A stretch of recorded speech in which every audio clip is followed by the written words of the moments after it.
കർത്താവിൻ്റെ വരവ് ഏറ്റവും അടുത്തിരിക്കുന്ന ഒരു കാലഘട്ടത്തിലാണ് നാം ആയിരിക്കുന്നത്. അത് നമ്മൾ എപ്പോഴും പറയുന്നൊരു കാര്യമാണ്.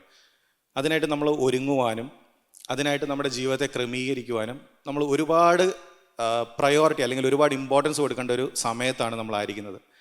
കഴിഞ്ഞ ആഴ്ച ഞാൻ പറഞ്ഞായിരുന്നു, നമ്മൾ ഈ ലോകത്തിലേക്ക് ഇറങ്ങുന്ന സമയത്ത് ഈ ലോകത്ത് നമ്മളെ കർത്താവിൻ്റെ മുഖത്തിൽ നിന്ന് തിരിച്ചു കളയാൻ അല്ലെങ്കിൽ കർത്താവിൽ നിന്നുള്ള നമ്മുടെ ശ്രദ്ധ എടുത്ത് കളയാനായിട്ടുള്ള ഒരുപാട് കാര്യങ്ങൾ ഈ ലോകത്ത് ഉണ്ടാക്കി വെച്ചിട്ടുണ്ട്. കർത്താവിൻ്റെ മുഖത്തേക്ക് നോക്കാനുള്ള ഒരു റിമൈൻഡറും ഈ ലോകത്ത് ഉണ്ടാക്കി വെച്ചിട്ടില്ല. അത് നമ്മുടെ ജീവിതത്തിൽ നമ്മൾ ശ്രദ്ധേയമായിട്ട് നമ്മൾ ശ്രദ്ധിച്ച് അങ്ങനെ ഒരു ചുവടെടുത്താലല്ലാതെ നമുക്ക് കർത്താവിൻ്റെ മുഖത്തേക്ക് നോക്കുവാനോ അല്ലെങ്കിൽ നമ്മുടെ നോട്ടം കർത്താവിൽ നിന്ന് നോട്ടം കർത്താവിൽ തന്നെ ആയിരിക്കുവാനോ കഴിയാത്ത രീതിയിലാണ് ഈ ലോകം ഡിസൈൻ ചെയ്ത് വെച്ചിരിക്കുന്നത്. ഞാൻ എപ്പോഴും പറയുന്നതാണ്, ഒരു പഴയ പാട്ട് നിങ്ങൾക്കറിയാം, ഈഹ ശക്തികളകിലവും ഭക്തന് വിപരീതം നീ അറിയുന്നേ. ഈ ലോകത്തുള്ള സകല കാര്യങ്ങളും ദൈവമക്കളെ തങ്ങളുടെ വിശ്വാസത്തിൽ നിന്ന് അല്ലെങ്കിൽ നമ്മളെ ഓരോരുത്തരെയും നമ്മുടെ ഓട്ടത്തിൽ നിന്ന് നമ്മുടെ ഫോക്കസിൽ നിന്ന് തെറ്റിച്ച് കളയാനായിട്ടുള്ള എല്ലാ കാര്യങ്ങളും ഈ ലോകത്തുണ്ടാക്കി വെച്ചിട്ടുണ്ട്. ഈ ഒരു സമയത്താണ് നമ്മൾ അധികമായിട്ട് ദൈവത്തിൻ്റെ മുഖത്തേക്ക് നോക്കേണ്ടത്. ഇന്ന് ഞാൻ എടുത്ത ഒരു ചിന്ത അല്ലെങ്കിൽ ഈ ഇന്നത്തെ ചിന്തയ്ക്കായിട്ട് ഞാൻ എടുത്തൊരു വാക്യം നിങ്ങൾക്ക് എല്ലാവർക്കും അറിയുന്നൊരു വാക്യമാണ്. സക്കറിയ പ്രവാചകൻ്റെ പുസ്തകം 10-ാം അധ്യായം അതിൻ്റെ 1-ാമത്തെ വാക്യം. സക്കറിയ പ്രവാചകൻ്റെ പുസ്തകം 10-ാം അധ്യായം 1-ാം വാക്യം എല്ലാവർക്കും അറിയുന്നതാണ്. പിന്മഴയുടെ കാലത്ത് യഹോവയോട് മഴയ്ക്ക് അപേക്ഷിപ്പിൻ, യഹോവ മിന്നൽ പിണറുണ്ടാക്കുന്നല്ലോ. ഈ വാക്യം നിങ്ങളെല്ലാവരും ഒരു പ്രാവശ്യമെങ്കിലും ഇതിനെക്കുറിച്ചൊരു മെസ്സേജ് കേട്ടിട്ടുണ്ടാവും അല്ലേ? അത് ഉണർവ് പ്രസംഗമായിരുന്നിട്ടുണ്ടാവും. മെജോറിറ്റി നിങ്ങൾ കേട്ടിട്ടുള്ള പ്രസംഗങ്ങളെല്ലാം ഉണർവാണ്. കാരണം പിന്മഴയെക്കുറിച്ച് പറയുമ്പോഴെല്ലാം ഒരു ഉണർവിനെക്കുറിച്ചാണ് സാധാരണ എല്ലാവരും പറയാറുള്ളത്. എനിക്കും അത് തന്നെയാണ് പറയാനുള്ളത്. സാധാരണ ഞാൻ പറയാറുണ്ട്, പുതുതായിട്ടൊന്നും പറയുകയല്ല, നമ്മൾ കേട്ടിട്ടുള്ള പല കാര്യങ്ങളും തന്നെ ഒന്നും കൂടെ ദൈവസന്നിധിയിൽ നമ്മളെ ഓർമ്മപ്പെടുത്തുക. അതാണ് ഞാൻ എപ്പോഴും ചെയ്യാൻ ആഗ്രഹിക്കുന്നത്. ഈ ഒരു വാക്യം വായിക്കുമ്പോൾ അതിലൊരു വാക്ക് പിന്മഴ എന്ന് പറഞ്ഞൊരു വാക്കുണ്ട്. നിങ്ങൾക്ക് എത്ര പേർക്ക് അറിയാം പിന്മഴ എന്താണെന്ന്? പല സമയത്ത് നമ്മൾ ബൈബിൾ വായിക്കുമ്പോൾ പല വാക്കുകളും ഇതുപോലെ നമ്മൾ കേട്ടുപോകും. നമുക്ക് പലപ്പോഴും അതിൻ്റെ അർത്ഥം അറിഞ്ഞുകൂടാ. നമ്മളെല്ലാവരും പറയുന്നതുകൊണ്ട് നമ്മളും കൂടെ അങ്ങ് പറയും. കുഞ്ഞായിരിക്കുന്ന സമയത്ത് ചില ആൾക്കാർ, എന്നെ ഈ കുഞ്ഞായിരിക്കുമ്പോഴത്തേക്ക് വാക്യമൊക്കെ പഠിപ്പിക്കുമ്പോഴത്തേക്ക് യഹോവ എൻ്റെ ഇടയനാകുന്നു, എനിക്ക് മുട്ടുണ്ടാകുകയില്ല. അപ്പോൾ ഇതൊക്കെ ഓരോ പ്രാവശ്യം പറയുമ്പോഴത്തേക്ക് ഞാൻ ഇങ്ങനെ പതുക്കെ തപ്പി നോക്കും ഉണ്ടോ എന്ന്. കാരണം അന്ന് എനിക്ക് മുട്ട് എന്ന് പറഞ്ഞ വാക്കിൻ്റെ അർത്ഥം വേറെ അറിഞ്ഞൂടാ. അപ്പോൾ നല്ല കുഞ്ഞായിരിക്കണം കേട്ടോ. അപ്പോൾ ആ സമയത്ത് ഈ യഹോവൻ്റെ ഇടയനൊന്നും മുട്ടുണ്ടാകില്ലെന്ന് പറയുമ്പോൾ പതുക്കെ തപ്പി നോക്കും ഉണ്ട്. പിന്മഴ എന്താണ്? പിന്മഴ എന്ന് പറഞ്ഞു കഴിഞ്ഞാൽ വാക്ക് പറയുന്ന പോലെ തന്നെ ലാറ്റർ റെയിൻ, ഇംഗ്ലീഷിൽ നമ്മൾ പറയും ലാറ്റർ റെയിൻ. കുറച്ചുകൂടെ നിങ്ങൾ വേറെ ഒരു ഇംഗ്ലീഷിൽ തന്നെ വേറെ ട്രാൻസ്ലേഷൻസ് എടുത്ത് വായിക്കുകയാണെങ്കിൽ സ്പ്രിംഗ് റെയിൻ എന്ന് പറയും. അതായത് വസന്തകാലത്ത് പെയ്യുന്ന മഴ എന്നും അതിനർത്ഥമുണ്ട്. ഇത് അവിടുത്തെ കൃഷിയുമായി ബന്ധപ്പെട്ട ഒരു കാര്യമായിട്ടാണ് പിന്മഴയെ പറയുന്നത്. അതായത് അവർ വിത്ത് വിതയ്ക്കുന്ന ഒരു കാലമുണ്ട്. വിത്ത് വിതച്ച് കഴിയുമ്പോഴത്തേക്ക് വിത്ത് വളരുവാനായിട്ട് ആ കാലഘട്ടത്തിലാണ് മുൻമഴ പെയ്യുന്നത്, അല്ലെങ്കിൽ ആദ്യത്തെ ഒരു മഴ അങ്ങ് പെയ്യും. അപ്പോൾ ഇവർ വിതച്ചിരിക്കുന്ന വിത്തുകൾക്കെല്ലാം വളരുവാനുള്ളൊരു സാഹചര്യമാണ് ആ മഴ കൊണ്ടുവരുന്നത്. വിത്തുകൾ വളർന്നു കഴിയുമ്പോഴത്തേക്ക് പിന്നെ മഴയില്ല. ഇത് വളർന്ന് നല്ല രീതിക്കൊന്ന് വളർന്ന് മണ്ണിൻ്റെ ഈർപ്പൊക്കെ വലിച്ചെടുത്ത് ഒന്ന് സ്ട്രോങ് ആയി വരുന്ന സമയത്ത് മണ്ണിൻ്റെ ഈർപ്പൊക്കെ അപ്പോഴത്തേക്ക് മാറിയിട്ടുണ്ടാവും, ചൂടൊക്കെ അടിച്ച് മാറിയിട്ടുണ്ടാവും. ആ സമയത്താണ് പിന്മഴ പെയ്യുന്നത്. പിന്മഴ പെയ്യുന്നത് എന്തിനാണെന്നറിയാമോ? അതിനെ വിളവെടുപ്പിന് പൂർണ്ണതയിലെത്തിക്കുക എന്നുള്ളൊരു ഉദ്ദേശമാണ് ആ മഴയ്ക്കുള്ളത്. അതായത് അത്യാവശ്യം വളർന്നു നിൽക്കുന്ന ഫലവൃക്ഷങ്ങളാണ് അല്ലെങ്കിൽ സസ്യങ്ങളാണ് അവിടെ നിൽക്കുന്നത്. ഒരു ചെറിയൊരു മഴയും കൂടെ പെയ്യുമ്പോഴത്തേക്ക് എന്ത് ചെയ്യും? വിളവെടുപ്പിന് ഇത് തയ്യാറായിട്ട് നിൽക്കും. വിളവെടുപ്പിന് മുൻപ് പെയ്യുന്ന മഴ, ആദ്യം ഒരു മഴ പെയ്തു, രണ്ടാമത് പെയ്യുന്ന മഴ, ഈ അർത്ഥത്തിലാണ് പിന്മഴ എന്ന് ബൈബിളിൽ പറഞ്ഞിരിക്കുന്നത്. ആ കാലഘട്ടത്തിൽ ഉപയോഗിച്ചുകൊണ്ടിരുന്നത് ഈ അർത്ഥത്തിലാണ്. ദൈവവചനത്തിൽ പിന്മഴ പറഞ്ഞിരിക്കുന്നത് കൃഷിയുമായി ബന്ധപ്പെട്ടല്ല, ആത്മീയമായ അർത്ഥത്തിലാണ് ദൈവവചനത്തിൽ പിന്മഴയെക്കുറിച്ച് പറഞ്ഞിരിക്കുന്നത്. പിന്മഴ കൂടുതലായിട്ടും പഠിക്കുന്നത് കർത്താവിൻ്റെ വരവിനോടനുബന്ധിച്ച് ഒരു പിന്മഴ ഉണ്ടാകുമെന്നും അല്ലെങ്കിൽ സഭ ഒരു ഉണർവിലേക്ക് പോകുമെന്നും കർത്താവ് വരുന്നതിന് മുമ്പ് നമ്മളെ കർത്താവിൻ്റെ വരവിനായിട്ട് ഒരുക്കുന്ന ഒരു ഉണർവ് അല്ലെങ്കിൽ പരിശുദ്ധാത്മാവിൻ്റെ ഒരു ഉണർവ് വരും എന്നുള്ള രീതിയിൽ അനേക വേദ പഠിതാക്കൾ അഭിപ്രായപ്പെടുകയും അവരങ്ങനെ പറയുകയും ചെയ്യുന്നുണ്ട്. ഇതാണ് പിന്മഴയുടെ ഒരു ബാക്ക്ഗ്രൗണ്ട് എന്ന് പറയുന്നത്. നമ്മൾ ഈ ഒരു വാക്യത്തിൽ നമ്മൾ വായിക്കുമ്പോഴത്തേക്ക് പിന്മഴയുടെ ഒരു ഇമ്പോർട്ടൻസ് എന്തുകൊണ്ടാണെന്ന് വെച്ച് കഴിഞ്ഞാൽ, ഈ ഒരു വിത്ത് നമ്മൾ വിതച്ചു, അത് വളർന്നു, അതിനുള്ളൊരു മഴ കിട്ടി, ആ മഴ കിട്ടി വളർന്നിങ്ങനെ ഒരു പാതി പരുവെത്തി നിൽക്കുവാണ്. ആ സമയത്ത് ഇത് പൂർണ്ണതയിലെത്താനാണ് ഈ ഒരു മഴ പെയ്യുന്നത് ഞാൻ പറഞ്ഞല്ലോ. ആ പൂർണ്ണതയിലെത്താനായിട്ടുള്ള കുറച്ച് നനവും കുറച്ച് ആഹാരവും കൊടുക്കലാണ് ഈ ഒരു മഴയുടെ ജോലി. ദൈവമക്കളായ നമ്മളെ സംബന്ധിച്ചിടത്തോളം ഈ കാലഘട്ടത്തിൽ പിന്മഴയുടെ ആവശ്യം എന്താണ്? നമ്മുടെ ജീവിതത്തിൽ നമ്മൾ വചനം കേട്ടു, നമ്മൾ ദൈവത്തെ കർത്താവ് സ്വന്തം രക്ഷിതാവും കർത്താവുമായിട്ട് സ്വീകരിച്ചു, നമ്മൾ ദൈവത്തിൻ്റെ വഴിയിൽ നടന്നുകൊണ്ടിരിക്കുകയാണ്. നമുക്കെന്തിനാണ് ഒരു പിന്മഴ? നമുക്കെന്തിനാണ് ഒരു പിന്മഴ? നമ്മളെ പൂർണ്ണതയിലോട്ട് എത്തിക്കാനായിട്ട്. കാരണം എന്താണെന്ന് വെച്ചാൽ, അന്ത്യകാലത്തിൻ്റെ ഏറ്റവും വലിയൊരു ലക്ഷണമായിട്ട് ബൈബിളിൽ പറഞ്ഞിട്ടുള്ളതും നമ്മൾ ഒരുപാട് പ്രാവശ്യം നമ്മൾ ചിന്തിച്ചിട്ടുള്ളതായ ഒരു കാര്യമുണ്ട്. അന്ത്യകാലത്ത് ഒരുപാട് കാര്യങ്ങൾ, എന്താണ്, ദുർഘട സമയങ്ങൾ വരുമെന്നറിയുക എന്ന് ലേഖനത്തിൽ പറയുന്നുണ്ട്. വെളിപ്പാട് പുസ്തകത്തിൽ കുറച്ചുകൂടെ വ്യക്തമായിട്ട് പറയുന്നുണ്ട്, നീതി ചെയ്യുന്നവൻ ഇനിയും നീതി ചെയ്യട്ടെ, അഴുക്ക് ചെയ്യുന്നവൻ ഇനിയും അഴുക്കാടട്ടെ. അന്ത്യകാലത്ത് പാപം വല്ലാത്ത രീതിയിൽ പെരുകുമെന്ന് ബൈബിൾ എടുത്തെടുത്ത് പറയുന്നുണ്ട്. കഴിയുമെങ്കിൽ വൃദ്ധന്മാരെയും തെറ്റിക്കുവാനായിട്ട് പിശാച് നോക്കുന്നുണ്ടെന്ന് പറയുന്നു. വൃദ്ധന്മാരെന്ന് പറഞ്ഞാൽ ആരാ? ദൈവത്തിന് വേണ്ടി അത്രയ്ക്ക് ഡെഡിക്കേറ്റഡ് ആയിട്ട് നിൽക്കുന്ന ആൾക്കാരെ, അങ്ങനെയുള്ളവരെ വരെ വീഴിക്കുവാനായിട്ട് പിശാച് അത്രയ്ക്ക് ശ്രമിക്കുന്ന ഒരു കാലഘട്ടമാണ് അന്ത്യകാലം എന്ന് പറയുന്നത്. വെളിപ്പാട് പുസ്തകത്തിൽ 12:12 തോന്നുന്നു, അതിൽ വ്യക്തമായിട്ട് പറഞ്ഞിട്ടുണ്ട്. അത് എന്തുകൊണ്ടാണെന്ന് വെച്ച് കഴിഞ്ഞാൽ, പിശാച് തനിക്ക് അല്പസമയമേ ഉള്ളൂ എന്ന് അറിഞ്ഞിട്ട് എങ്ങനെയാ ഭൂമിയിലേക്ക് ഇറങ്ങി വരുന്നു എന്ന് പറഞ്ഞിട്ടുണ്ടെങ്കിൽ വെളിപ്പാട് 12:12 ആകയാൽ സ്വർഗവും അതിൽ വസിക്കുന്നവരുമായുള്ളവരെ ആനന്ദിപ്പീൻ, ഭൂമിക്കും സമുദ്രത്തിനും അയ്യോ കഷ്ടം, പിശാച് തനിക്ക് അല്പകാലമേ ഉള്ളൂവെന്ന് അറിഞ്ഞ് മഹാക്രോധത്തോടെ നിങ്ങളുടെ അടുക്കൽ ഇറങ്ങി വന്നിരിക്കുന്നു. പിശാച് മഹാക്രോധത്തോടുകൂടെ ഭൂമിയിൽ ഇറങ്ങി വന്നിരിക്കുന്ന ഒരു കാലഘട്ടമായിട്ടാണ് അന്ത്യകാലത്തെ പറയുന്നത്. ഇതേ കാര്യം തന്നെ ദാനിയേൽ പ്രവാചകൻ ഒരിടത്ത് പറഞ്ഞിട്ടുണ്ട്. ദാനിയേൽ 12:8-10 വായിക്കുകയാണെന്നുണ്ടെങ്കിൽ അവിടെ ആ ദാനിയേൽ പ്രവചനം പറഞ്ഞു നിർത്തുന്ന ആ സമയത്തെക്കുറിച്ച് പറയുന്ന ഒരു കാര്യമുണ്ട്. ഞാൻ കേട്ടുവെങ്കിലും ഗ്രഹിച്ചില്ല, ആകയാൽ ഞാൻ യജമാനനെ ഈ കാര്യങ്ങളുടെ അവസാനം എന്തായിരിക്കുമെന്ന് ചോദിച്ചു. അതിനവൻ ഉത്തരം പറഞ്ഞത്, ദാനിയേലേ, പോയിക്കൊള്ളുക, ഈ വചനങ്ങൾ അന്ത്യകാലത്തേക്ക് അടച്ചും മുദ്രയിട്ടും ഇരിക്കുന്നു. പലരും തങ്ങളെ ശുദ്ധീകരിച്ച് നിർമ്മലീകരിച്ച് ശോധന കഴിക്കും. ദുഷ്ടന്മാരോ ദുഷ്ടത പ്രവർത്തിക്കും. ദുഷ്ടന്മാരിൽ ആരും അത് തിരിച്ചറിയുകയില്ല, ബുദ്ധിമാന്മാരോ ഗ്രഹിക്കും. മതി. 10ാമത്തെ വാക്യത്തിൽ എടുത്തു പറയുന്നുണ്ട്, ദുഷ്ടന്മാരോ ദുഷ്ടത പ്രവർത്തിക്കും, ദുഷ്ടന്മാരിൽ ആരും അത് തിരിച്ചറിയുകയില്ല. ഇതേ കാര്യം വെളിപ്പാട് പുസ്തകത്തിൽ വീണ്ടും പറയുന്നുണ്ട്, അഴുക്ക് ചെയ്യുന്നവൻ ഇനിയും അഴുക്ക് ചെയ്യും. ലേഖനത്തിൽ അപ്പോസ്തലൻ വീണ്ടും എടുത്തു പറയുന്നുണ്ട്, അന്ത്യകാലത്ത് ദുർഘട സമയങ്ങൾ വരും, മനുഷ്യർ സ്വസ്നേഹികളാകും. ദൈവവചനം എടുത്തെടുത്ത് പഴയ നിയമത്തിലും പുതിയ നിയമത്തിലും ഒരുപോലെ പറയുന്ന ഒരു കാര്യമാണ്, പാപം പെരുകും. ഇപ്പം മനസ്സിലായ ഇമ്പോർട്ടൻസ്. ഇനി പാപം പെരുകുമ്പോൾ നമ്മുടെ ജോലി എന്താണ്?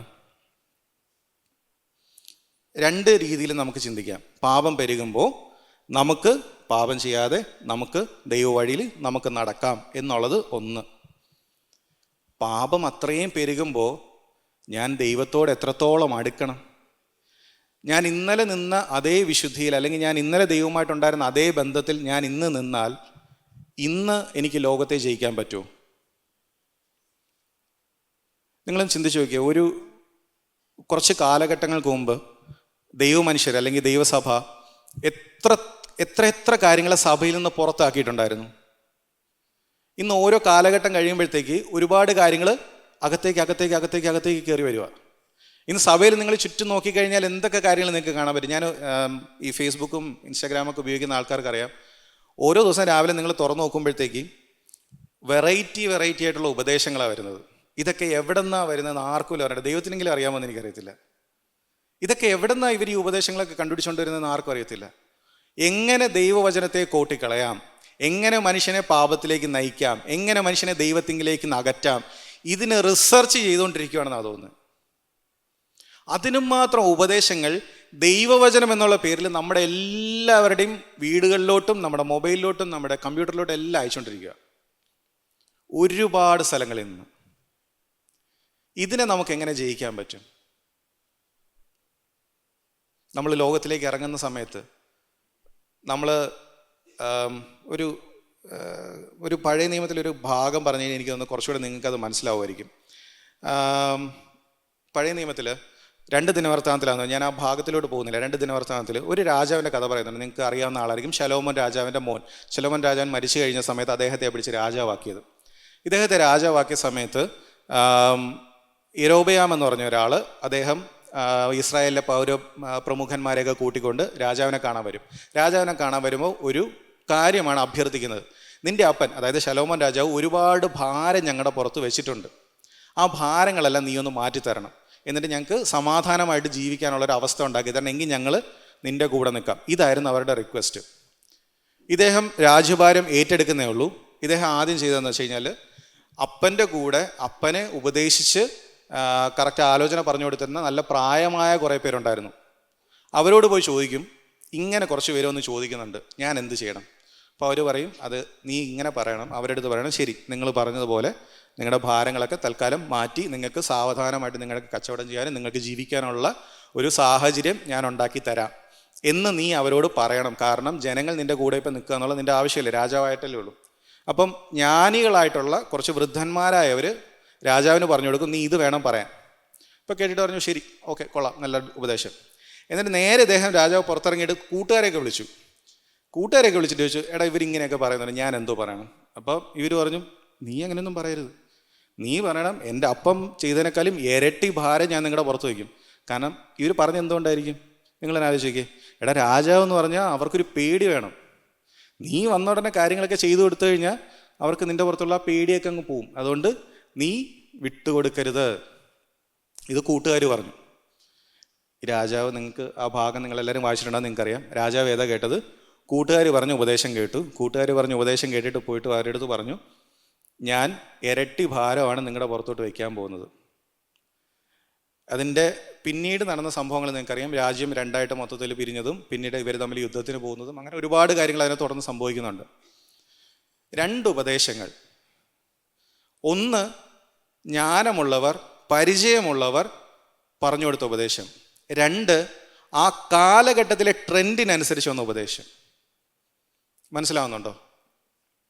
ഒന്ന്, ജ്ഞാനമുള്ളവർ പഴയ തലമുറയുടെ കൂടെ നിന്ന് പഠിച്ച്, അല്ലെങ്കിൽ ആ അനുഭവമുള്ള ഒരു തലമുറ പറഞ്ഞു കൊടുക്കുകയാണ്, മോനെ നീ ഇങ്ങനെ ചെയ്യണം. പുതിയ തലമുറ വന്നിട്ട് പറയുവാണ്, ഇല്ല, അതൊക്കെ പഴയ ആൾക്കാരുടെയാ, നമുക്ക് ചെയ്യേണ്ട എന്താണ്? ഇന്നത്തെ കാലത്ത് എന്താണോ വേണ്ടത് അതാണ് നമുക്ക് ചെയ്യേണ്ടത്. ഇന്നും പല രീതിയിലും സുവിശേഷത്തിന് ഇതുപോലെ 2 വേർഷൻസ് ഇറക്കുന്നുണ്ട്. ഞാൻ ഈ പറയുന്നൊന്നും നിങ്ങൾക്ക് അറിഞ്ഞിടാത്ത കാര്യങ്ങളല്ല, നിങ്ങളെല്ലാവരും കേൾക്കുന്ന കാര്യങ്ങളാണ്.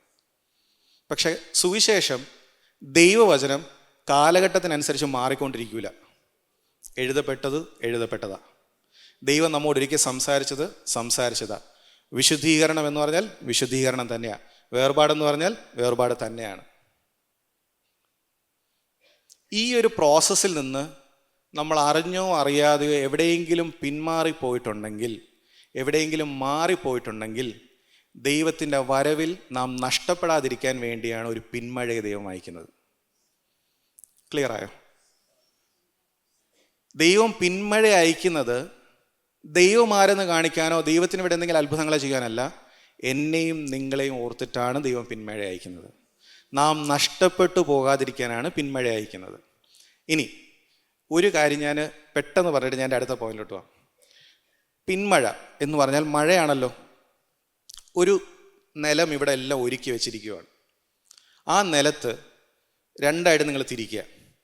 ഒരു സൈഡിൽ വിത്ത് വിതച്ചു, ഒരു സൈഡിൽ വിത്തില്ല, അല്ലെങ്കിൽ വേറൊരു ഭാഗത്ത് നിങ്ങൾ വേറെ എന്തെങ്കിലുമൊക്കെ വിതച്ചു. മഴ പെയ്യുമ്പോഴത്തേക്ക് ഈ ഭാഗങ്ങളിലൊക്കെ എന്തായിരിക്കും സംഭവിക്കുക? വിത്ത് വിതച്ചെടുത്ത് എന്ത് സംഭവിക്കും? ആ വിത്തിൽ നിന്ന് മുളകൾ വരും. ഒന്നും ഇല്ലാതിരുന്നിടത്ത് എന്ത് സംഭവിക്കും? കേട്ടില്ല. കള അല്ലേ?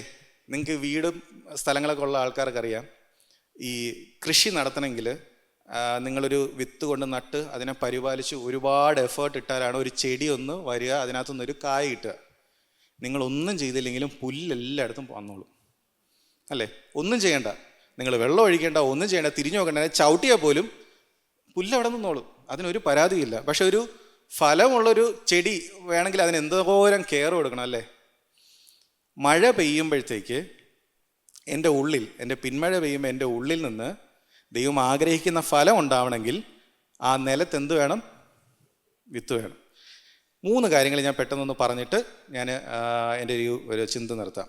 1, പിന്മഴ ലഭിക്കുന്നതിന് മുമ്പ് നമ്മൾ ചെയ്യേണ്ട കാര്യം. 1 ഞാൻ ആദ്യം പറഞ്ഞത്, വിത്ത്. നമ്മുടെ ഉള്ളിൽ വിത്ത് വിതയ്ക്കപ്പെടണം. ഈ വിത്ത് വിതയ്ക്കപ്പെടണം എന്ന് പറയുമ്പോഴത്തേക്ക് ഞാൻ നേരത്തെ പറഞ്ഞ പോലെ ദൈവവചനത്തെക്കുറിച്ച് തന്നെയാണ് അത് പറയുന്നത്. ദൈവവചനത്തെക്കുറിച്ച് പറയുമ്പോൾ ഒരു കാര്യം നിങ്ങൾ മനസ്സിലാക്കണം. കർത്താവ് ലൂക്കോസ് എഴുതിയ സുവിശേഷത്തിൽ ഒരാളോട് ചോദിക്കുന്ന ഒരു ചോദ്യമുണ്ട്. ലൂക്കോസ് 10:26 ഭാഗം ഒന്ന് വായിക്കാമോ? നിങ്ങൾക്ക് എല്ലാവർക്കും അറിയാവുന്ന ഒരു കാര്യമാണ് ലൂക്കോസ് 10:26. അവൻ അവനോട്, ന്യായപ്രമാണത്തിൽ എന്ത് എഴുതിയിരിക്കുന്നു, നീ എങ്ങനെ വായിക്കുന്നു എന്ന് ചോദിച്ചതിന് അവൻ. ആ ക്വസ്റ്റ്യൻ എന്താണ്? ന്യായപ്രമാണത്തിൽ എന്ത് എഴുതിയിരിക്കുന്നു, നീ എങ്ങനെ വായിക്കുന്നു. ന്യായപ്രമാണത്തിൽ എന്ത് എഴുതിയിരിക്കുന്നു അതുപോലെയല്ലേ നമുക്ക് വായിക്കാൻ പറ്റുള്ളൂ, അല്ലേ? അത് ഇംഗ്ലീഷ് ട്രാൻസ്ലേഷൻ നിങ്ങൾ നോക്കിക്കഴിഞ്ഞാൽ 2-3 ഇങ്ങനെയാണ് പറഞ്ഞിരിക്കുന്നത്. ന്യായപ്രമാണത്തിൽ എന്ത് എഴുതിയിരിക്കുന്നു, നീ അതെങ്ങനെയാണ് മനസ്സിലാക്കുന്നത്, അതെങ്ങനെ വായിക്കുന്നു എന്ന് പറയുമ്പോഴത്തേക്ക് അതെങ്ങനെ മനസ്സിലാക്കുന്നു. ഒരു ഉദാഹരണം ഞാൻ ഇപ്പം തന്നെ പറഞ്ഞുതരാം. മുമ്പേ അവൻ്റെ രാജ്യവും നീതിയും അന്വേഷിപ്പീൻ, അതോടുകൂടെ ഏതൊക്കെയും, അത് ഞാൻ മനസ്സിലാക്കുന്ന പോലെ, അല്ലേ? നമ്മൾ ഓരോരുത്തരും ഓരോ രീതിയിൽ അതിനെ മനസ്സിലാക്കി വെച്ചിരിക്കുന്നത്. ഇതൊക്കെയും എന്ന് പറയുമ്പോഴത്തേക്ക് അതെന്തൊക്കെയാണെന്നുള്ളത് ഞാനാണ് മനസ്സിലാക്കി വെച്ചിരിക്കുന്നത്. ഇതാ കർത്താവ് ചോദിച്ചത്, ന്യായപ്രമാണത്തിൽ എന്താണ് എഴുതി വെച്ചിരിക്കുന്നത്, അത് നീ എങ്ങനെയാണ് മനസ്സിലാക്കി വെച്ചിരിക്കുന്നത്. ദൈവവചനം നമ്മൾ കേൾക്കുന്ന സമയത്ത് ഭയങ്കര ഇമ്പോർട്ടൻ്റ് ആയിട്ടൊരു കാര്യമാണ്, അത് ഞാൻ എന്താണ് മനസ്സിലാക്കുന്നത്. ഇത് എന്താ പറയുക, ഇത് ഭയങ്കര ബുദ്ധിമുട്ടുള്ളൊരു കാര്യമല്ല, വളരെ സിമ്പിളാണ്. നമുക്ക് എല്ലാവർക്കും അറിയാം, എന്നിലും നമ്മൾ അറിയാണ്ട് തെറ്റിപ്പോകുന്നതാണ്. ഇപ്പം എന്താ പറയുക, ഈ ഒരു മെയിൽ വന്നിട്ട് അല്ലെങ്കിൽ ഒരു ആരെങ്കിലും വന്നിട്ട് പറയുകയാണ്, ഇന്ന സാധനം വാങ്ങിച്ചു കഴിഞ്ഞാൽ നിങ്ങൾക്ക് എന്നത് പൈസ ഇരട്ടിപ്പിച്ച് തരാം, അല്ലെങ്കിൽ നിങ്ങളുടെ താഴെ 2 പേരെ ചേർത്ത് കഴിഞ്ഞാൽ 20,000 രൂപ കിട്ടുമെന്നൊക്കെ പറഞ്ഞാൽ നമുക്കറിയാം ഇതൊക്കെ പറ്റിപ്പാണ്, ഉടായ്പാണെന്ന് അറിയാം. എന്നാലും ചിലപ്പോഴും വീണു പോകും. വേറൊരു രീതിയിലൊന്നും ആരെങ്കിലും പറയുമ്പോൾ നമ്മൾ മലയാളികൾ പ്രത്യേകിച്ച് നമ്മൾ എന്തെങ്കിലും കൊണ്ട് പൈസ ഇട്ടേക്കും. ഇതുപോലെ ദൈവവചനം എങ്ങനെ വേർതിരിച്ച് അറിയാമെന്ന് വെച്ച് കഴിഞ്ഞാൽ, എങ്ങനെയാണ് ദൈവത്തിലേക്ക് നമ്മളെ അടുപ്പിക്കുന്നതെല്ലാം ദൈവവചനമാണ്. ലോകത്തിലേക്ക് നമ്മളെ വലിച്ചുകൊണ്ട് പോകുന്നത് ദൈവവചനം അല്ല. ഇത് നമുക്കറിയാം. എന്നാലും ആരെങ്കിലും വന്നിട്ട് നമ്മുടെ അടുത്ത് പറയുകയാണ്, ഇന്ന് നിൻ്റെ കടഭാരം മാറും, ഇന്ന് നിനക്ക് പുതിയ വീട് കിട്ടുമെന്ന് നമുക്ക് പറയുമ്പോൾ അറിയാണ്ട് നമുക്കൊരു സന്തോഷം വരും. മനസ്സിലായോ? ഇതാണ് അതിൻ്റെ ഒരു ഏറ്റവും വലിയൊരു പ്രശ്നം. നമുക്കറിയാം, ഇത് നമുക്ക് ക്ലിയർ ആയിട്ട് അറിയാം. ദൈവവചനം നമ്മെ ഏറ്റവും കൂടുതൽ ചെയ്യുന്ന ജോലി എന്നാണ് നമ്മെ വിശുദ്ധീകരണത്തിലോട്ട് നടത്തുക, നമ്മെ ദൈവത്തിങ്കിലേക്ക് നടത്തുക എന്നൊരു ജോലിയാണ് ദൈവവചനം ചെയ്യുന്നത്. അത് ചെയ്യാത്തതൊന്നും തന്നെ ദൈവവചനമല്ല, അല്ലെങ്കിൽ അവിടെ പ്രഘോഷിപ്പിക്കപ്പെടുന്നത് ദൈവത്തിൻ്റെ ശബ്ദവുമല്ല. പഴയ നിയമത്തിൽ നല്ലൊരു ഉദാഹരണമുണ്ട്. 1 രാജാക്കന്മാരുടെ പുസ്തകം 22-ാം അധ്യായത്തിൽ ഒരു സംഭവം ഇതുപോലെ പറഞ്ഞിട്ടുണ്ട്.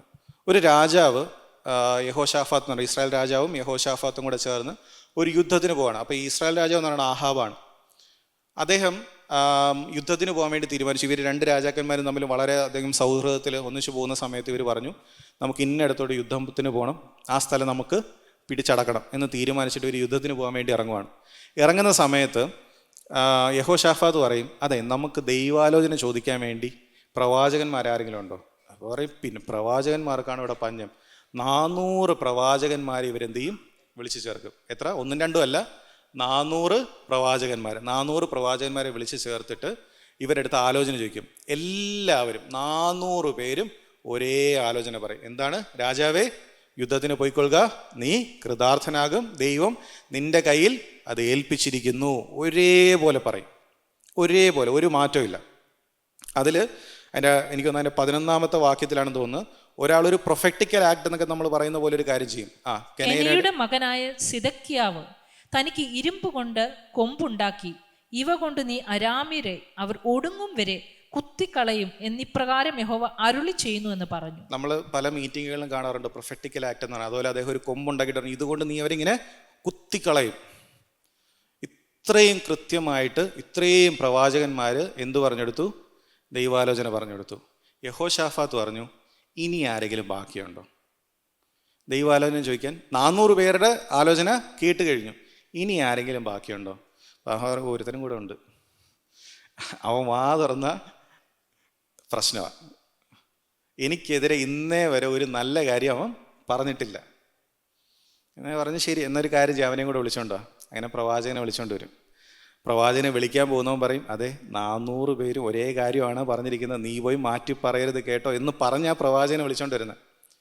പ്രവാചകൻ ആദ്യം വന്നിട്ട് പറയും, രാജാവേ നീ കൃതാർത്ഥനാകും, നീ പൊയ്ക്കോ, ദൈവം നിൻ്റെ കൂടെയുണ്ട്. അപ്പം ആഹാബിന് എന്നെ വിശ്വസിക്കാൻ പറ്റുന്നില്ല. ആഹാബ് പറഞ്ഞു, നിൻ്റെ അടുത്ത് ഞാൻ പറഞ്ഞിട്ടുണ്ട്, ദൈവം പറയുന്ന കാര്യം മാത്രമേ എൻ്റെ അടുത്ത് പറയാവുള്ളൂ പറഞ്ഞിട്ടുണ്ടെന്ന് പറയും. അപ്പോൾ ആഹാബ് പറയും, പ്രവാചകൻ പറയും, ഇസ്രായേൽ ജനം ചിതറിക്കിടക്കുന്നു, അവർക്ക് നാഥനില്ലാതെ കിടക്കുന്നു എന്ന് ദൈവം കാണുന്നു, അവരോട് മടങ്ങി പോകുവാൻ ദൈവം പറയുന്നു എന്ന് പറയും. അപ്പം ആഹാ പറയും, കണ്ടില്ലേ, ഇതാണ് പറഞ്ഞത്, ഇവൻ വാ തുറന്ന പ്രശ്നമാണ്. ആദ്യം പറഞ്ഞ പ്രവചനം എന്തായിരുന്നു? നീ പൊയ്ക്കോ, യുദ്ധത്തിൽ ജയിക്കുന്നു. അപ്പം ആഹാബിന് തന്നെ അറിയാം, എന്തായാലും ഇവൻ എന്തായാലും അത് പറയത്തില്ല. അപ്പോൾ പറഞ്ഞു, നീ കറക്റ്റായിട്ട് പറയണം, ഞാൻ ആണയിട്ട് പറയാണ്, ദൈവം പറയുന്നതേ എൻ്റെ അടുത്ത് പറയാവുള്ളൂ. അപ്പോൾ കറക്റ്റായിട്ടുള്ള ആലോചന പ്രവാചകൻ പറഞ്ഞു.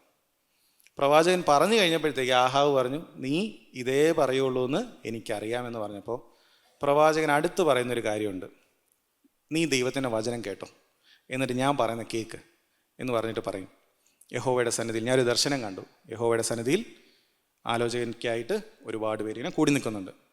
അപ്പോൾ ഇങ്ങനെ ഒരു ആലോചന വന്നു, ആഹാബ് രാമോത്തിലേക്ക് പോയിട്ട് അവിടെ പട്ടുപോകേണ്ടതിന്, അതായത് മരിച്ചു പോകേണ്ടതിന് ആരവനെ പറ്റിച്ച് അല്ലെങ്കിൽ അവനെ അങ്ങോട്ടേക്ക് കൊണ്ടുവരും എന്നിങ്ങനെ ആലോചന നടക്കുമായിരുന്നു.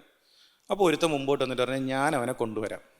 അപ്പോൾ ചോദിച്ചു, നീ എങ്ങനെ കൊണ്ടുവരും വെച്ചപ്പം, ഞാൻ പോയി ആ പ്രവാചകന്മാരുടെ എല്ലാം വായിൽ ഭോഷ്കിൻ്റെ ആത്മാവായിട്ട് നിൽക്കാം എന്ന് പറഞ്ഞു. അപ്പോൾ പറഞ്ഞു, ശരിയാ, ഇത് നടക്കും എന്ന് പറഞ്ഞ് അവനെ വിട്ടു. ഇത് പറഞ്ഞു കഴിഞ്ഞപ്പോഴത്തേക്ക് ഭയങ്കര പ്രശ്നമായി. ഈ നേരത്തെ ഈ കൊമ്പുകൊണ്ട് കുത്തിക്കളഞ്ഞ വ്യക്തിയുണ്ടല്ലോ, പുള്ളി വന്ന് ഇദ്ദേഹത്തിൻ്റെ ചെവിട്ടത്തടിച്ചിട്ട് പറഞ്ഞ്, ഇത് പറയാൻ ദൈവാത്മാവ് എന്നെ വിട്ടിട്ട് നിൻ്റെ അടുത്ത് എപ്പോഴാണ് വന്നതെന്ന് ചോദിക്കും. ഇപ്പോൾ പ്രവാചകൻ തിരിച്ചു പറയും, നീ ഒളിച്ചു നടക്കാൻ വേണ്ടി വഴി അന്വേഷിക്കുന്നൊരു സമയമുണ്ട്, ആ സമയത്ത് നിനക്ക് മനസ്സിലാവും ഏത് വഴി കൂടെ ആത്മാവ് വന്നതെന്ന്.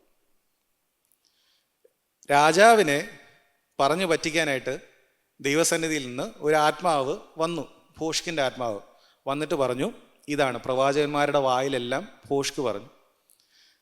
പഴയ നിയമത്തിലാണെന്ന് തോന്നുന്നു, ഒരിടത്ത് ഞാൻ ആ റെഫറൻസ് കൃത്യമായിട്ട് ഓർക്കുന്നില്ല. വ്യാജ പ്രവാചകന്മാർ അല്ലെങ്കിൽ തെറ്റായ കാര്യങ്ങൾ പഠിപ്പിക്കുന്ന ഫോൾസ് ടീച്ചേഴ്സ് അത് എഴുന്നേൽക്കുന്നത് അല്ലെങ്കിൽ അവർ വരുന്നത് രണ്ട് കാരണങ്ങൾ കൊണ്ടാണ്. ഒന്ന്, ദൈവം അവരെ അയക്കുന്നുണ്ട്, കാരണം ദൈവവചനത്തിൽ അല്ലെങ്കിൽ ദൈവത്തിന് മുമ്പാകെ ഡെഡിക്കേറ്റഡ് ആയിട്ടാണോ നിൽക്കുന്നതെന്ന് അറിയാനായിട്ട്. രണ്ട്, ജനം അവരെ വളർത്തിവിടുന്നതുകൊണ്ട്. നിങ്ങൾക്ക് മനസ്സിലാവുന്നുണ്ടോ? വ്യാജം കേൾക്കേണ്ടതിന് ഞാൻ ചെവി ചായ്ച്ചാൽ, ദൈവവചനത്തിന് പകരം എന്നെ സുഖിപ്പിക്കുന്ന അല്ലെങ്കിൽ എനിക്ക് സന്തോഷം തരുന്ന കാര്യങ്ങൾ കേൾക്കുവാനായിട്ട് ഞാൻ മനസ്സ് വെച്ചാൽ, വ്യാജം പഠിപ്പിക്കുന്നവരും വ്യാജം പ്രവചിക്കുന്നവരും പെരുകും. അത് ദൈവം ഒരു ന്യായവിധിയായിട്ട് ദൈവം അയക്കുന്നതാണ്. ഇന്ന് ഈ കാണുന്ന ആൾക്കാർക്കെല്ലാവർക്കും അവർ ദൈവവചനത്തിൽ നിന്ന് മാറി മറ്റ് പല കാര്യങ്ങളും പഠിപ്പിക്കുന്നുണ്ടെങ്കിൽ അത് പാർഷ്യലി അല്ലെങ്കിൽ ഫുള്ളി നമുക്ക് ഉത്തരവാദിത്വമുണ്ട്. ഒരു മീറ്റിംഗ് ഒരാൾ ഒരിടത്ത് വയ്ക്കുന്നു, ആ മീറ്റിങ്ങിൽ പോയിട്ട് അയാൾ പറയാണ്, ഇതെൻ്റെ ഒരു വ്യക്തിപരമായ അനുഭവം കൂടെ കേട്ടോ. ഇതെനിക്ക് തോന്നുന്നു 2010-ലോ 2011-ലോ ആണ്. തിരുവനന്തപുരത്ത് വളരെ പ്രസിദ്ധമായ ഒരു സ്ഥലത്ത് വെച്ചിട്ട് ഒരു കൺവെൻഷൻ നടക്കുവാണ്. വളരെ പ്രസിദ്ധരായ ആൾക്കാരൊക്കെ വന്ന് പ്രസംഗിക്കുവാണ്. അപ്പം ആ ഒരു വർഷം എന്ന് വെച്ചാൽ ഞാൻ കോളേജ് പഠിത്തമൊക്കെ കഴിഞ്ഞിട്ട് ഞാൻ ജോലിയൊന്നും ഇല്ലാതെ ഇങ്ങനെ ചെറിയൊരു ജോലി ചെയ്ത് നടക്കുന്നൊരു സമയമാണ്. അപ്പോൾ ഈ വൈകുന്നേര സമയങ്ങളിൽ എനിക്ക് പ്രത്യേകിച്ച് വേറെ പരിപാടിയൊന്നും ഇല്ലാത്തതുകൊണ്ട് എവിടെയെങ്കിലും കൺവെൻഷൻ ഉണ്ടെങ്കിൽ ഞാൻ ആ കൺവെൻഷന് പോയിരിക്കും. അപ്പം അങ്ങനെ നടക്കുന്നൊരു സമയത്ത് ഞാനൊരു കൺവെൻഷന് വരുന്നു. ഞാനൊരു 3/4 മണിക്കൂർ ഇരുന്നു. ഇപ്പോൾ ഈ കൺവെൻഷനുകൾക്ക് നിങ്ങൾക്കറിയാം, ഇപ്പോൾ ഒരു പ്രത്യേക പരിപാടിയാണ്. പണ്ടൊക്കെ ഞാൻ കുഞ്ഞായിരുന്ന സമയത്തൊക്കെ ഒരു ആരാധന തുടങ്ങി, പാട്ട്, പിന്നെ അത് കഴിഞ്ഞിട്ട് ചെറിയൊരു വചനമൊക്കെ, ഈ മെയിൻസ് കൺവെൻഷൻ ആണെങ്കിൽ ആരാധന കഴിഞ്ഞിട്ട് പിന്നെ അനൗൺസ്മെൻ്റ് ഒക്കെ പറഞ്ഞിട്ട് ആ സമയത്ത് സ്തോത്രകാഴ്ചയൊക്കെ എടുക്കും. അത് കഴിഞ്ഞിട്ട് പ്രസംഗകൻ വന്ന് പ്രസംഗിക്കും. ഇപ്പോൾ ഉള്ള കൺവെൻഷനുകൾക്ക് ചെറിയ വ്യത്യാസമുണ്ട്. നിങ്ങൾ ശ്രദ്ധിച്ചിട്ടുണ്ടോ എന്നറിയൂടാ. പാട്ടെല്ലാം കഴിഞ്ഞ് അനൗൺസ്മെൻറ്റ് കഴിഞ്ഞ് പ്രസംഗം തുടങ്ങും. പ്രസംഗത്തിനിടയിൽ ഒരു ബ്രേക്ക് വിടും സ്തോത്രകാഴ്ച എടുക്കാൻ. നിങ്ങൾ പോയിട്ടുണ്ടോ എന്നറിയൂടാ. പോയിട്ടില്ലെങ്കിൽ നിങ്ങൾക്ക് ഞാൻ ദൈവത്തെ സ്തുതിക്കുന്നു. അൺഫോർച്ചുനേറ്റ്ലി ഞാൻ പോയിട്ടുണ്ട്. ഇപ്പോൾ ഉള്ള പല കൺവെൻഷനുകളും നടക്കുന്നത് എങ്ങനെയാണ്? കാരണം എന്താണെന്നറിയാമോ? ആൾക്കാർ മെസ്സേജ് അയക്കാനാണ് വരുന്നത്. അപ്പം മെസ്സേജിൻ്റെ ഇടയ്ക്ക് സ്തോത്രകാഴ്ച എടുത്താലേ കൂടുതൽ കളക്ഷൻ കിട്ടുള്ളൂ. ഇതുപോലൊരു മീറ്റിങ്ങിന് ഞാൻ പോയിരുന്നു. 1/2 മണിക്കൂറോളം ഈ സ്തോത്രകാഴ്ച എടുക്കുന്ന ഇത്രയും സമയം, ഒരു 3/4 മണിക്കൂർ ഉണ്ടായിരുന്നു. ഒരേ കാര്യം ഇദ്ദേഹം ഒരു പ്രസംഗിനെ തിരിച്ചും മറിച്ച് പറഞ്ഞുകൊണ്ടിരിക്കുക. പറയുന്ന അത്രയേ ഉള്ളൂ, നിൻ്റെ വിടുതൽ ഇന്നാണ്, ദൈവം നിന്നെ എടുത്ത് ഉപയോഗിക്കാൻ പോകും, നിൻ്റെ വിടുതൽ ഇന്ന്.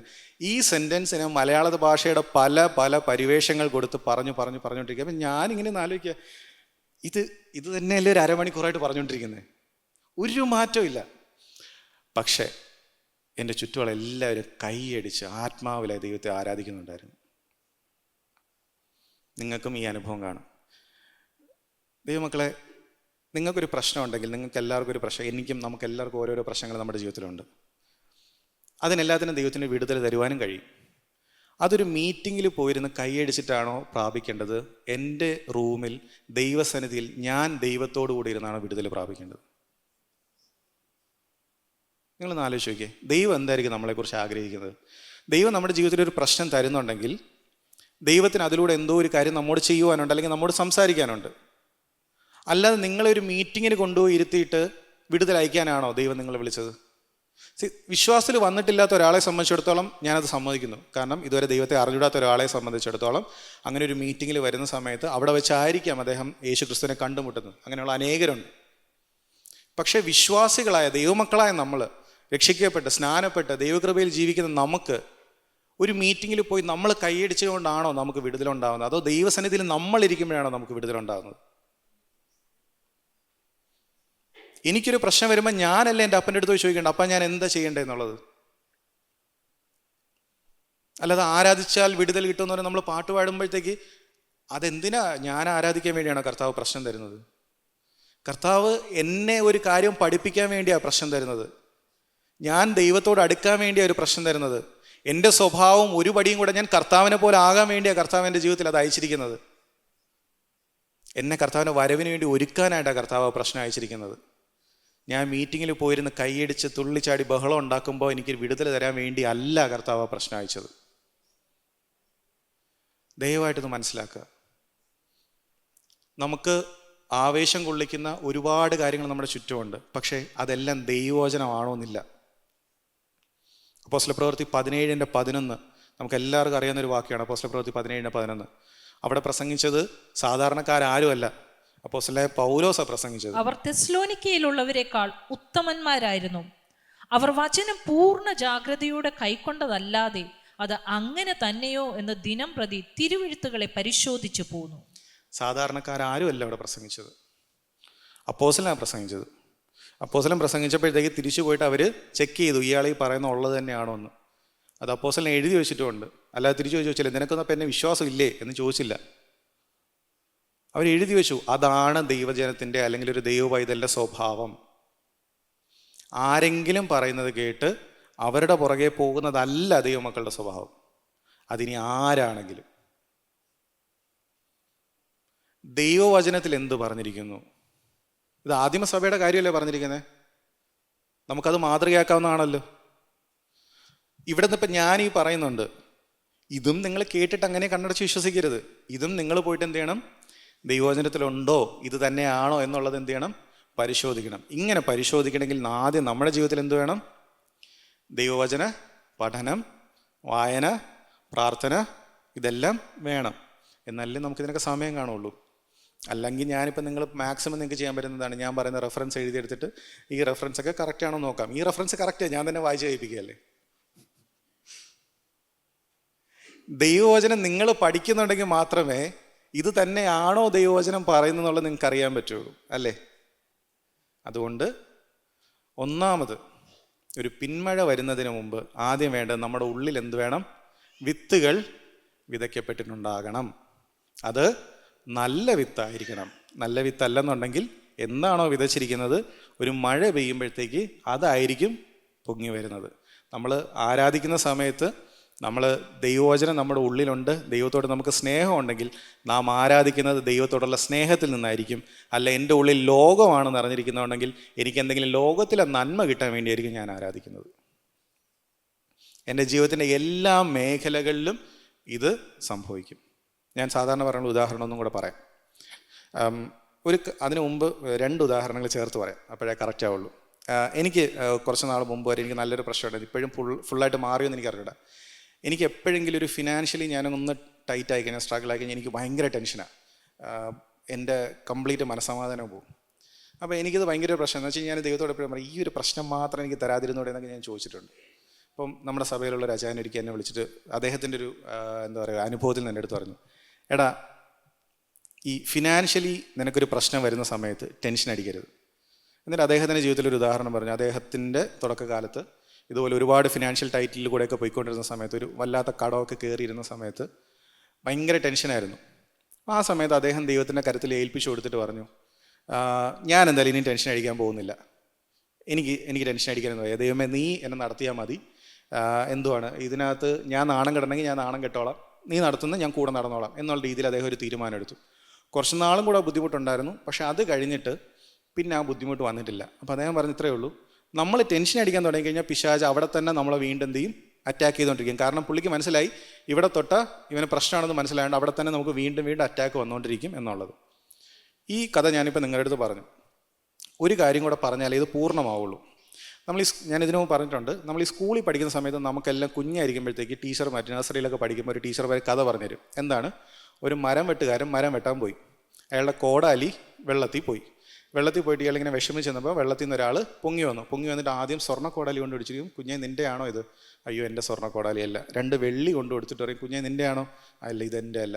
അടുത്ത് 3ാമത് ഇരുമ്പ് കൊണ്ട് കൊടുക്കും, പറയും ഇതാണ് എൻ്റെ എന്ന് പറയുമ്പോഴത്തേക്ക് ആ വെള്ളത്തിൽ നിന്ന് വന്ന ആൾ സന്തോഷം തോന്നിയിട്ട് എന്ത് ചെയ്യും, സ്വർണവും വെള്ളിയും ഇരുമ്പും എല്ലാം കൊടുക്കും.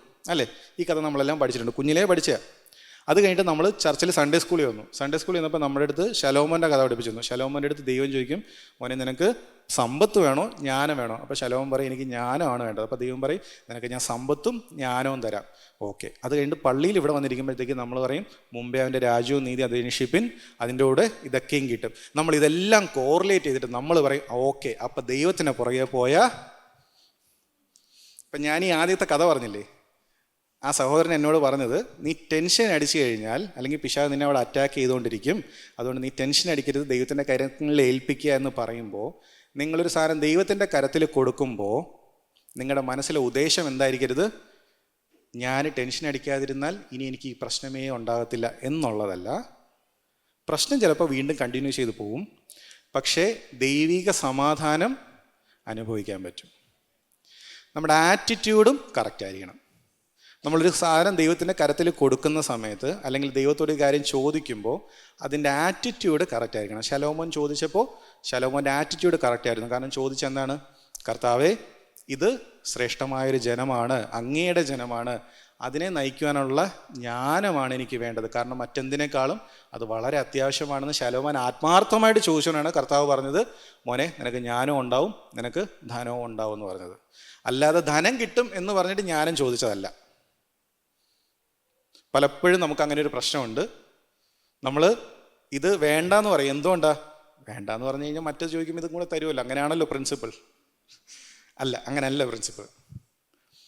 അതുകൊണ്ട് നമ്മുടെ ചിന്താഗതി കറക്റ്റ് ആയിരിക്കണം. ദൈവസന്നിധിയിൽ വരുന്ന സമയത്ത് നമ്മൾ ആരാധിക്കുമ്പോൾ, നമ്മൾ ദൈവത്തെ സ്തുതിക്കുമ്പോൾ, നമ്മൾ വചനം കേൾക്കുമ്പോഴത്തേക്ക് ഇതെല്ലാം ചെയ്യുമ്പോൾ നമ്മുടെ ഉള്ളിൽ നമുക്കൊരു ബോധ്യം ഉണ്ടാവണം, എന്നെ ദൈവം വിളിച്ചിരിക്കുന്ന എന്തിനാണ്? നിത്യതയ്ക്കാണ്, ദൈവരാജ്യത്തിന് വേണ്ടിയിട്ടാണ്, ലോകത്തിന് വേണ്ടിയിട്ടല്ല. നമുക്ക് ദൈവം ലോകത്തിൽ ഒരുപാട് അനുഗ്രഹങ്ങൾ തരും, ദൈവം നമ്മളെ നന്മയായിട്ട് നടത്തും, ഇതെല്ലാം ഉണ്ട്.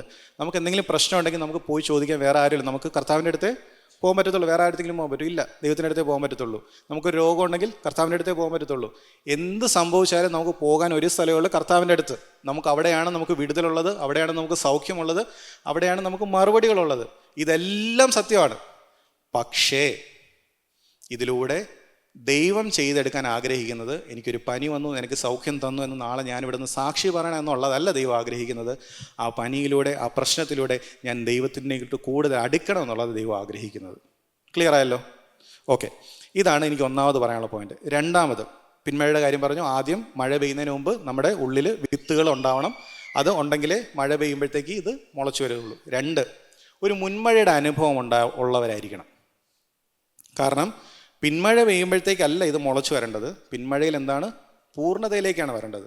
അപ്പോൾ ആദ്യം ഒരു മുൻമഴയുടെ അനുഭവം നമ്മുടെ ജീവിതത്തിൽ ഉണ്ടായിരിക്കണം. മുൻമഴയുടെ അനുഭവം ഇല്ലാത്തവർ, നമ്മൾ പാട്ടുപാടൽ പെന്തക്കോസ്ത് നാളിൽ മുൻമഴ പെയ്യിച്ച അതുപോലെ നമുക്ക് ഒരു മുൻമഴയുടെ അനുഭവം വ്യക്തിപരമായി നമ്മുടെ ജീവിതങ്ങളിൽ എല്ലായിടത്തും ഉണ്ടാകണം. വചനം കേൾക്കണം, അതോടൊപ്പം തന്നെ പരിശുദ്ധാത്മാവ് നിറവ് നമ്മുടെ എല്ലാവരുടെയും ജീവിതത്തിൽ ഉണ്ടാവണം. അത് പരിശുദ്ധാത്മ നിറവിനെ കുറിച്ച് പറയുമ്പോൾ ഞാൻ സാധാരണ പറയാറുണ്ട്, അതിൻ്റെ ഡിഫറൻസ് ഇത്രയേ ഉള്ളൂ. പെട്രോളും ഒഴിച്ച് പെട്രോൾ നിറച്ച് പെട്രോളിലൊരു വണ്ടി നമ്മൾ ഓടിച്ചൊരിടത്ത് കൊണ്ടുപോകുന്നത് വളരെ എളുപ്പമാണ്. പെട്രോൾ ഇല്ലാത്തൊരു വണ്ടി നമുക്ക് ഒരിടത്ത് കൊണ്ടുപോകാൻ പറ്റും, പക്ഷെ നമ്മൾ എന്ത് ചെയ്യണം? തള്ളണം, അല്ലെങ്കിൽ ഒരുപാട് എഫേർട്ട് ഇടണം. ഇതുപോലെയാണ് പരിശുദ്ധാത്മ നിറവിലുള്ള ജീവിതവും പരിശുദ്ധാത്മാവ് ഇല്ലാത്ത ജീവിതവും. നമ്മൾ ഒരുപാട് എഫേർട്ട് ഇടേണ്ടി വരും.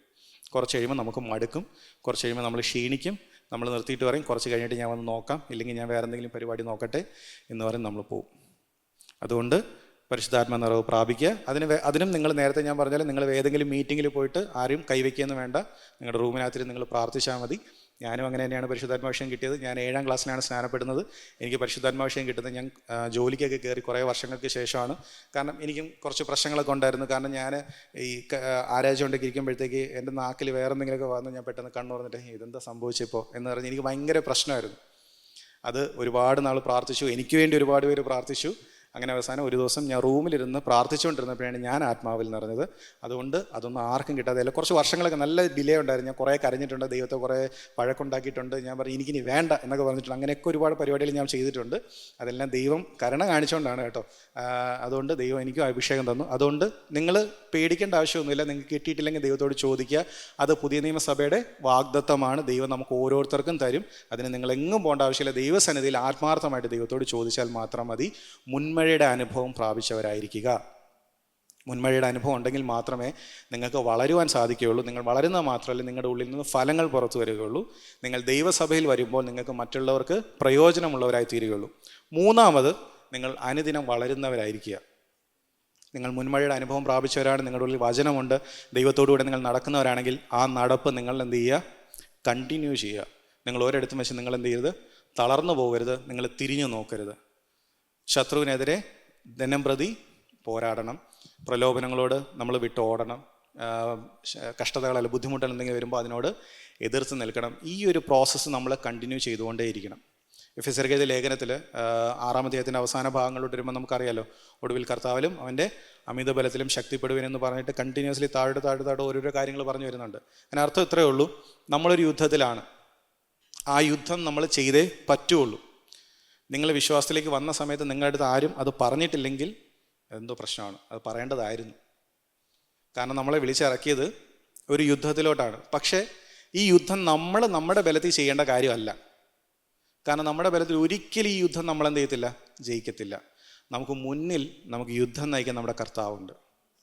നമുക്ക് വേണ്ട ആയുധങ്ങളും നമുക്ക് വേണ്ട പ്രൊട്ടക്ഷനും തന്ന് ഈ യുദ്ധം നമ്മളെ കൊണ്ട് ചെയ്യിക്കുന്ന നമ്മുടെ ഒരു കർത്താവുണ്ട്.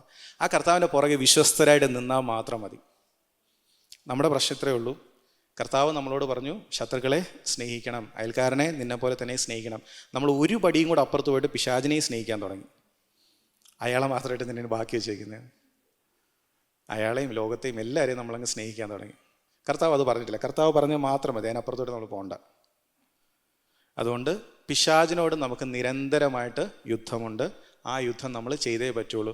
യുദ്ധം ചെയ്യാണ്ട് സമാധാനം ചെയ്യാമെന്ന് പറഞ്ഞ് പോയി കഴിഞ്ഞാൽ പിശാച് തന്ത്രജ്ഞനാണ്. നിങ്ങൾ എപ്പോഴും ഓർത്തോണം. ചില ആൾക്കാർ പറയും ഈ സ്പിരിച്വൽ വാർഫെയർ നമ്മൾ ചെയ്യാണ്ടിരുന്ന് നമ്മളൊരു മൂലയിൽ ഒതുങ്ങിയിരുന്നു കഴിഞ്ഞാൽ പിശാച് നമ്മളെ മൈൻഡ് ചെയ്യില്ല, പോകുമെന്ന് പറയും. അത് കുറച്ച് കാലത്തേക്കേ ഉള്ളൂ. നിങ്ങളെ വന്ന് പിടിച്ചോളൂ.